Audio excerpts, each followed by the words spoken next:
بالله من الشيطان الرجيم. بسم الله الرحمن الرحيم.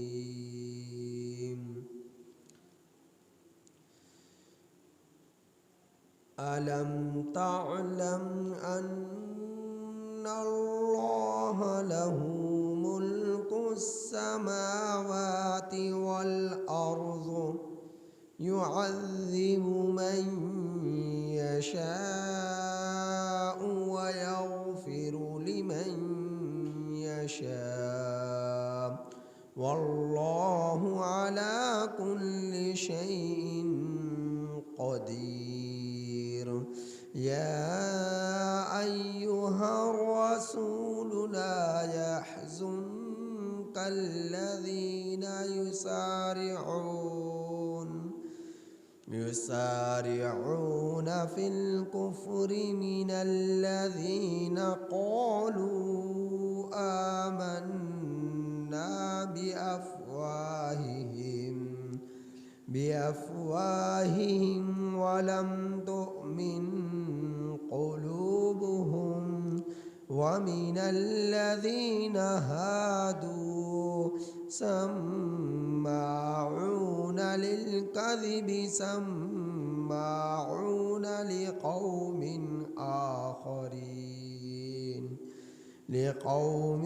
آخرين لم يأتوك يحرفون الكلم من بعد مواضعه يقولون إن أوتيتم هذا فخذوه وإن لم تؤتوه فاحذروه ومن يرد الله فتنته فلن تملك له من الله شيئا. أولئك الذين لم يرد الله أن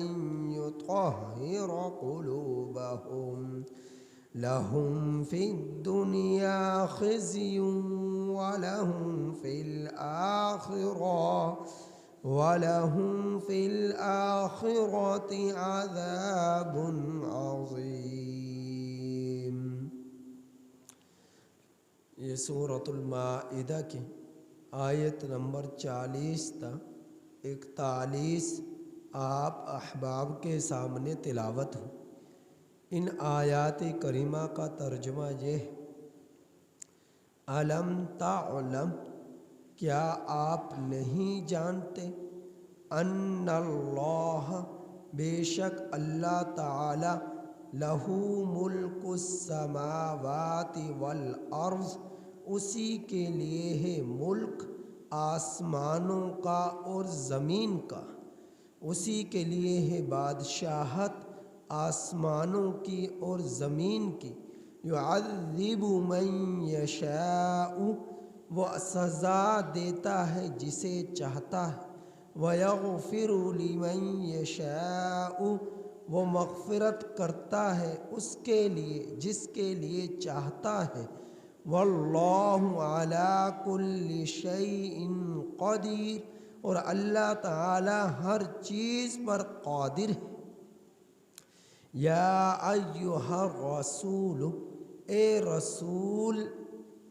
لا يحزنک الذین، اے رسول صلی اللہ علیہ وسلم، نہ آپ کو غم میں ڈالے وہ لوگ کہ جو یسارعون فی الکفر، دوڑتے ہیں کفر میں، من الذین، ان لوگوں کی طرف سے کہ قالوا، جنہوں نے کہا، آمنا، ہم ایمان لے آئے، بِأَفْوَاهِهِمْ، اپنے منہوں سے صرف، وَلَمْ تُؤْمِنْ قُلُوبُهُمْ، اور نہیں ایمان لائے ان لوگوں کے دل، وَمِنَ الَّذِينَ، اور ان لوگوں میں سے کہ جو ہادو یہودی ہوئے، سماعون وہ لوگ سنتے ہیں، للکذب جھوٹ کو، سماعون لقوم آخرین وہ لوگ سنتے ہیں دوسرے لوگوں کے لیے، دوسری قوم کے لیے، لم یأتوک کہ جو لوگ ابھی تک آپ کے پاس نہیں آئے، کہ جو لوگ آپ کے پاس نہیں آئے، یحرفون الکلمہ بدل ڈالتے ہیں وہ لوگ کلمے کو، من بعد مواضعہ اپنی جگہ پر بیٹھنے کے بعد، یقولون وہ لوگ کہتے ہیں، ان اوتیتم ھذا اگر تمہیں یہ چیزیں دیں تو تم لے لینا، ان اوتیتم ھذا اگر تمہیں دیں یہ چیزیں، فخذوہ تو تم اسے لے لینا، وَإِن لَّمْ تُؤْتَوْهُ اور اگر تمہیں وہ نہ دیں یہ چیزیں، فاحذروا تو تم اس سے بچنا، وَمَن يُرِدِ اللَّهُ وہ شخص کہ اللہ ارادہ کرے، فتنتہ اسے فتنے میں ڈالنے کا، فلن تملک لہ سو ہرگز آپ مالک نہیں ہیں اس کے لیے، من اللہ شیئا اللہ کے سامنے کسی بھی چیز کے، اولئک الذین یہی لوگ ہیں کہ وہ لوگ کہ لم یرید اللہ اللہ ارادہ نہ کرے، ان یطہر قلوبہم یہ کہ پاک کرے ان کے دلوں کو، لہم فی الدنیا خزی ان لوگوں کے لیے دنیا میں ذلت ہے، رسوائی ہے، وَلَهُمْ اور ان لوگوں کے لیے فی الآخرۃ آخرت میں عذاب عظیم بڑا عذاب ہے۔ ان آیات کریمہ سے قبل چور اور ڈاکو کی سزا کو اللہ سبحانہ و تعالی نے بیان فرمایا، اور ان آیات کریمہ میں اللہ سبحانہ و تعالی نے زنا، شادی شدہ زنا کا ارتکاب کرنے والے ایک عورت کا سزا کا ذکر فرمایا، وہ یہ کہ خیبر کے علاقے میں اہل یہود آباد تھے، خیبر کے علاقے کے اہل یہود کے اونچے خاندان کی ایک عورت کے ساتھ زنا ہو گیا، اونچے خاندان کی ایک عورت کے ساتھ زنا ہو گیا۔ اب جب زنا ہو گیا تو اس کو سزا نہیں دی جا رہی تھی۔ اب خیبر کا علاقہ ایسا علاقہ تھا جہاں غلہ، اناج، سبزیاں بھرپور طریقے سے پائی جاتی تھی، اور خیبر کا علاقہ ایسا علاقہ تھا کہ جہاں پر یہودیوں کی سب سے زیادہ کثرت تھی، اور خیبر کا علاقہ ایسا علاقہ تھا کہ اس علاقے میں جس قسم کی کھجوریں پائی جاتی تھی اس قسم کی اعلیٰ کوالٹی کی کھجوریں کسی اور مقام پر نہیں پائی جاتی تھی۔ تو اللہ جل جلالہ نے اس خیبر کے علاقے کو سبزیاں، غلے، اناج، فروٹ اور پھلوں کے درختوں کے اعتبار سے پوری طرح جو ہے ان کو وافر مقدار میں یہ نعمتیں ملی ہوئی تھی، اور یہودیوں کی کثرت تھی، اہل یہود آباد تھے۔ اب جب زنا کا ارتکاب ہو گیا تو پھر کیا ہوا، جو نیچے طبقے کے لوگ تھے انہوں نے شور کرنا شروع کیا، احتجاج کرنا شروع کیا اور جلوس نکالنے شروع کیے۔ انہوں نے کہا کہ جب نیچے طبقے کا کسی شخص سے اس طرح کا کام ہو جائے تو اس کو تو سزا دی جاتی ہے، جب اونچے طبقے کے خاندان کے لوگوں سے کوئی ایسی سزا ہو جائے تو انہیں کیوں نہیں دی جاتی وہ سزا۔ تو اب انہوں نے جب احتجاج کرنا شروع کیا تو دونوں خاندان خیبر کے کہ وہ خاندان کہ جن کی عورت جو کہ شادی شدہ تھی اور زنا ہو گیا، اور جن کا مرد کہ جو شادی شدہ تھا اور زنا ہو گیا، اب دونوں کی سزا یہ تھی کہ ان کو رجم کیا جائے، سنسار کیا جائے، کہ انہیں مرد کو کھلے میدان میں کھڑا کر کر اس پر اتنے پتھر مارے جائیں، اہل علاقہ کے لوگ نکل کر اتنے پتھر برسائیں کہ وہ زانی مر جائے، اور عورت کے لیے یہ کہ گڑھا کھود کر اس کے اندر اسے کھڑا کر کر اس پر پتھر برسائے جائیں۔ تاکہ گڑھا کھودنے کا حکم اس لیے دیا گیا کہ تاکہ جو ہے اس کے سطر نہ کھلے اور اعضاء ظاہر نہ ہو، تو گڑھے کا اندر کھڑا کر کر پتھر مارے جائیں گے تو یہ اس کے اعضاء ظاہر نہیں ہوں گے، اور اسی طرح اسے سنسار کر دیا جائے، اسے کہا جاتا ہے رجم۔ اب اونچے خاندان کا لڑکا شادی شدہ، اونچے خاندان کی لڑکی شادی شدہ، اب دونوں ہی خاندان اس معاملے کو چھپائیں اور سزا نہ دیں۔ اور جب احتجاج کرنا شروع کیا، احتجاج کے نتیجے میں دونوں خاندان فکر مند ہوئے۔ اب یہ تو ایک لوگوں کا احتجاج بہت زور پکڑتا جا رہا ہے، تو کس طرح بچا جائے؟ تو یہ لوگ خیبر کے علاقے میں اپنے جو ہے مشوروں کی جگہ پر جمع ہوئے، اور جمع ہو کر مشورہ ہونے لگا، اور آپس میں انہوں نے مشورہ کیا کہ دیکھو یہ لوگ احتجاج کر رہے، اور جب تک ان کے احتجاج کے نتیجے میں ہم کوئی ان کو سزا نہیں دیں گے تو یہ لوگ رکیں گے نہیں۔ اور انہوں نے پھر کیا کہا، وہ کہنے لگے کہ دیکھو کہ تم ایسا کرو، ہماری شریعت میں احکام بہت سخت ہے اور محمد صلی اللہ علیہ وسلم کی شریعت میں احکامات نرم ہیں، تم ایسا کرو نبی کریم صلی اللہ علیہ وسلم کے پاس جاؤ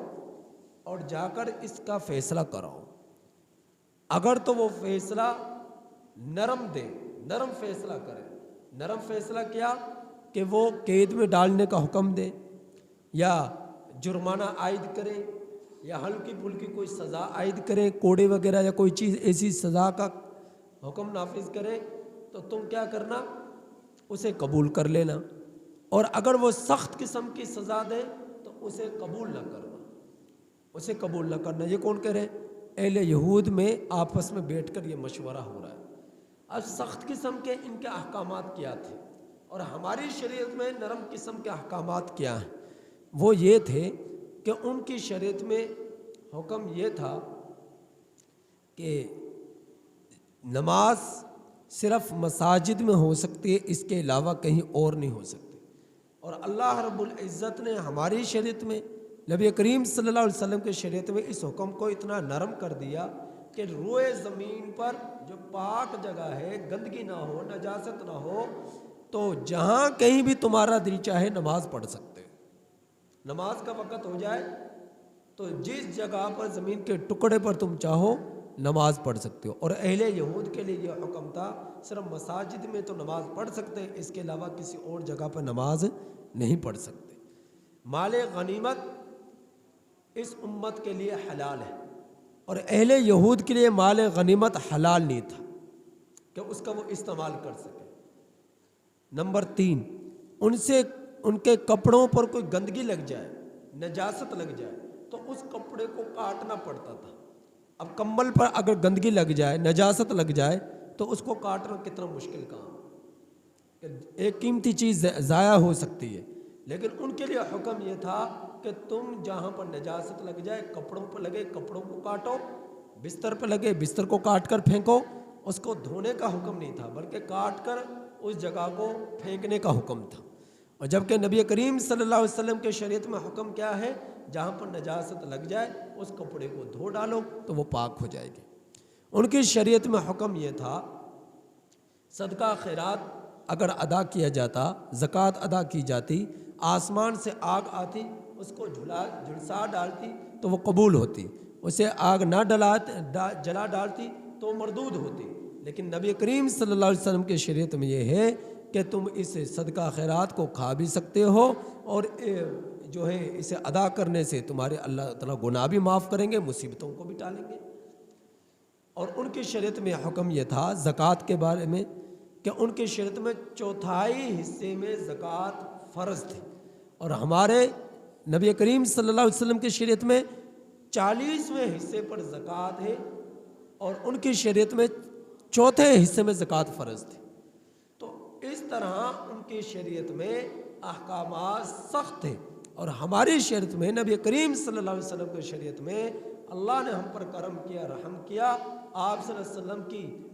جو ہے برکت سے کہ اس شریعت میں احکامات کو، مسائل کو نرم کر دیں. تو انہوں نے یہ کہا کہ جاؤ اور نبی کریم صلی اللہ علیہ وسلم سے جا کر فیصلہ کراؤ. اگر تو وہ سخت قسم کا فیصلہ کرے یعنی رجم کا فیصلہ کرے تو تم ان کی بات کو، فیصلے کو قبول نہ کرنا، اس سے بچنا. اور اگر وہ نرم قسم کا فیصلہ کرے، قید میں ڈالنے کا فیصلہ کرے یا کوئی جرمانہ عائد کرے تو تم اسے قبول کر لینا. اب انہوں نے یہ فیصلہ کیا تو اہل یہود کا ایک وفد آیا مدینہ المنورہ میں. ان میں مرد بھی تھے، عورتیں بھی تھیں، اور ان میں ایک اہل یہود کا عالم عبداللہ بن سبا یہ بھی موجود تھا. عبداللہ بن سبا ان کا بڑا عالم تھا، وہ بھی ان میں موجود تھا. یعنی کچھ ان کے علماء بھی آئے اور عوام الناس بھی آئے اور مرد بھی آئے، عورتیں بھی آئی، عام لوگ. اور ان علماء میں ان کا ایک عالم عبداللہ بن سبا بھی تھا.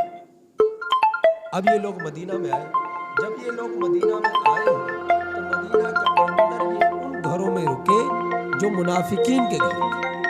جو پہلے یہودی تھے لیکن اپنے آپ کو مسلمان ظاہر کر کر نبی کریم صلی اللہ علیہ وسلم کے پاس آئے کہ ہم مسلمان ہیں، لیکن دلوں میں نفاق تھا. زبانوں سے تو کہتے ہم مسلمان ہیں، کلمہ بھی پڑھتے، لیکن اندر کفر چھپا ہوا تھا. تو وہ منافق تھے. تو ان منافق، اور وہ پہلے یہودی تھے تو کفر تو ابھی بھی ان کے دلوں میں موجود تھا. تو ان کے گھروں میں آ کر اہل یہود کا یہ وفد آ کر ٹھہرا اور انہیں آ کر بتایا ہمارے آنے کا یہ مقصد ہے. اور دوسرے دن ایک جمع غفیر، بہت بڑی تعداد لوگوں کی نبی کریم صلی اللہ علیہ وسلم کی مجلس میں موجود ہوئی، حاضر ہوئی.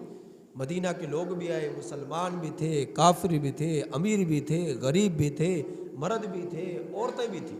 بہت بڑا مجمع لگا نبی کریم صلی اللہ علیہ وسلم کی مجلس میں. جب یہ لوگ آئے اور وہاں کا آ کر کہنے لگے اے اللہ کا رسول صلی اللہ علیہ وسلم، اے اللہ کا رسول صلی اللہ علیہ وسلم، ہم آپ سے ایک فیصلہ کرانا چاہتے ہیں. اچھا، ان لوگوں کے دلوں میں یہ بات موجود تھی. جب یہ لوگ آئے ہیں اس وقت ان کے آپس میں لوگ کہنے لگے کہ نبی کریم صلی اللہ علیہ وسلم سے فیصلہ کرانا، وہ نبی کہ جن کی بشارتیں ہم اب تک اپنے علماء سے سنتے آئے ہیں اور لوگوں کو سناتے رہے ہیں، جن کے واسطے کے ساتھ، نام کے ساتھ ہم لوگ جنگوں میں فتوحات حاصل کرتے تھے، وہ پیغمبر آ چکا ہے، ان کے پاس جاؤ. اور لیکن لوگوں کے سامنے بات ظاہر نہ کرنا کہ وہ آخری سچے پیغمبر یہی پیغمبر ہے، لوگوں کے سامنے ظاہر نہ کرنا.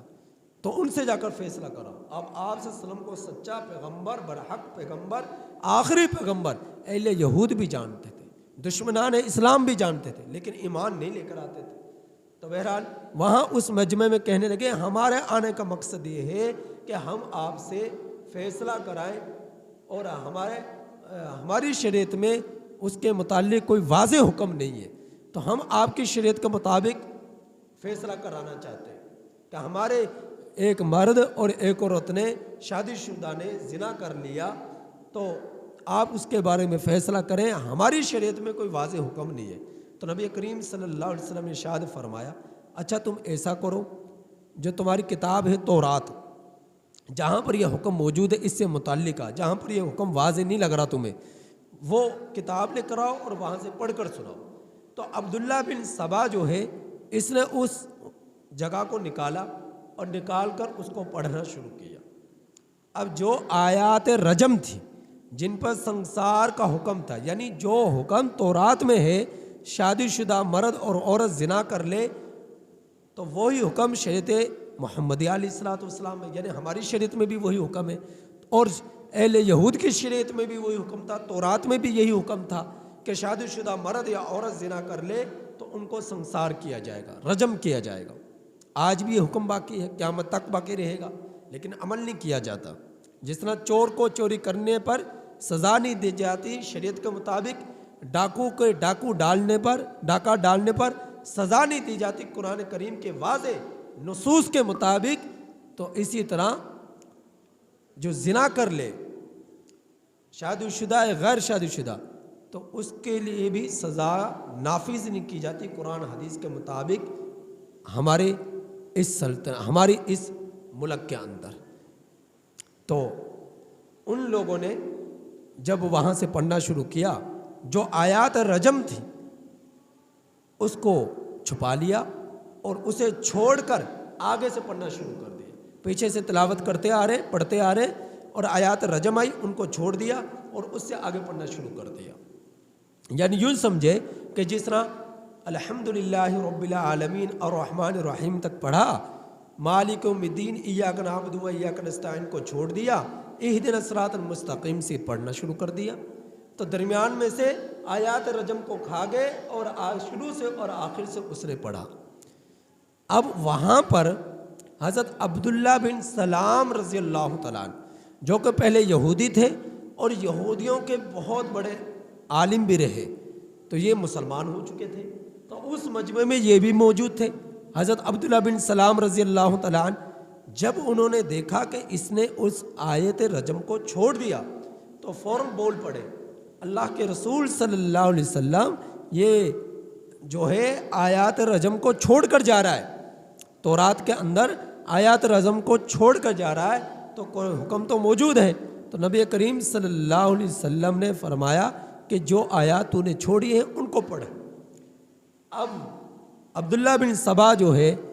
ڈھیٹ ہو گیا، شرمندہ ہو گیا، اور اتنا بڑا مجمع تھا، سب کے سامنے جب اس سے کہا کہ اس جو آیات رجم تو نے چھوڑی ہے اس کو پڑھ، پھر اس نے اس کو پڑھا۔ جب وہ پڑھا تو اتنے بڑے مجمع میں وہ ذلیل ہوا، رسوا ہوا۔ اللہ نے اس کا ذکر کیا ہے ان آیات کریمہ میں، اس کو شرمندگی کا سامنا کرنا پڑا، اللہ رب العزت نے اسے ذلیل کر دیا، رسوا کر دیا۔ تو اس واقعے سے متعلقہ ان آیات کریمہ میں بیان ہے۔ تو کیا فرمایا اللہ تعالیٰ نے؟ سب سے پہلے یہ فرمایا کہ دیکھو جو تم کہتے ہو سخت قسم کی یہ سزائیں ہیں، اللہ رب العزت احکم الحاکمین ہے، وہ مالک ہے آسمانوں کا، زمین کا، وہ جو چاہے حکم نافذ کر سکتا ہے۔ ہم لوگوں کو کوئی حق نہیں پہنچتا ہم اس کے احکامات پر اعتراض کریں کہ یہ حکم سخت ہے، یہ حکم نرم ہے، یہ حکم کیوں اس طرح دیا گیا، اس میں حکمت تلاش کریں، ہمیں کوئی حق یہ نہیں پہنچتا۔ وہ احکم الحاکمین ہے، وہ آسمانوں اور زمین کا مالک ہے، وہ جسے چاہے سزا دے، وہ جسے چاہے معاف کرے، اس سے کوئی پوچھ نہیں سکتا، کیونکہ وہ ہر چیز پر قادر ہے۔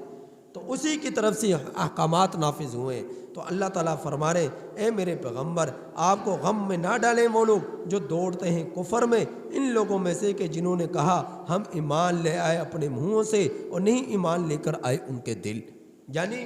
مدینہ کے منافقین کے منہوں سے ایمان لے کر آئے اور دلوں میں کفر چھپا ہوا تھا۔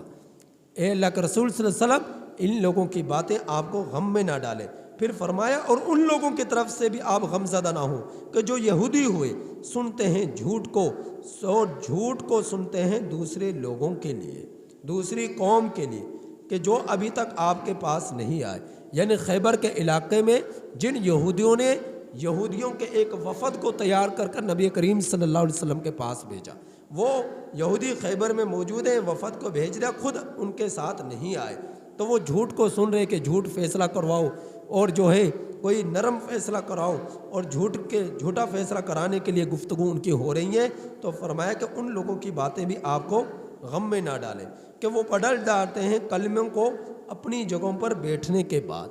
کہ دیکھو تورات کا میں جو آیات رجم تھی اس کو چھپا لیا اور آگے پیچھے سے تلاوت کر دیں، تو اس کو چھپا لیا تو بدل ڈالا کلمے کو، یعنی چھپا لیا اور آیات رجم کو تلاوت نہ کیا۔ وہ کہتے ہیں کہ اگر تمہیں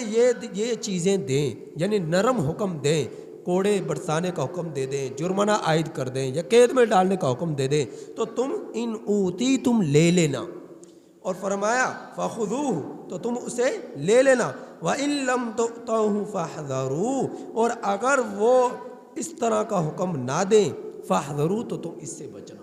کیا؟ یعنی وہ رجم کا حکم کر دے، رجم کا فیصلہ کر دے، سنسار کا فیصلہ کر دے، تو تم ان کے فیصلے کو